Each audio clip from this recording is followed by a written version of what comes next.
నా మీద ఇష్టంతో కారు బైక్ హారన్లోనూ మనం కూర్చోబెట్టి మన సైలెన్సర్లు పీకేసి బైక్ సౌండ్ల దగ్గర నుంచి వచ్చే యువత ఈ రోజున బాధ్యత గల నాయకులు అయ్యారు చాలా చాలా నియోజకవర్గాలు. అంటే వాళ్ళు నిరంతరం నేను చెప్పి మాట్లాడి అసలు ఇంట్లో నుంచి బయటికి రాని వాళ్ళు ఎవరైనా అడగాను.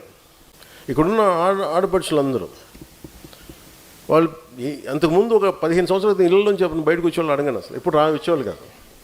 కాబట్టి ఏ ధైర్యంతో వచ్చారంటే నేను చెప్పాను, మీలో నుంచి బలమైన నాయకులు రావాలి. మీరు ఇళ్లలోంచి మీకున్న నిజంగా గృహిణులకున్నంత కోపం పాలిటిక్స్ మీద అవగాహనకి ఎవరికి మగాళ్ళు కూడా అంత ఉండదనిపిస్తుంది. ఒకసారి మీకు వచ్చి ఎంత ఎదురు తిరిగా అసలు నేనేమిటి లాగిపెట్టి కొట్టి మా అమ్మ దగ్గర వింటా ఉండేవాడిని అన్నీ నాకు అందుకు తెలుసు. మీరు అందరూ మా పిన్నుల దగ్గర మా అక్కల దగ్గర వింటేవాడిని.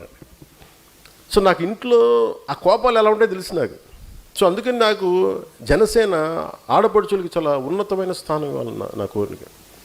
దానికి నమ్మి మీరు నిలబడ్డందుకు ఇక్కడున్న మీ తరపున జనసేనలో ఉన్న వీర మహిళలందరికీ మనస్ఫూర్తిగా మీకు నేను హృదయపూర్వకంగా పేరు పేరున ప్రతి ఒక్కరికి నా ధన్యవాదాలు. మీరు నన్ను నమ్మి నిలబడినందుకు నేను నా గుండె లోతుల నుంచి మీకు నేను నా కృతజ్ఞతలు తెలియజేస్తాను.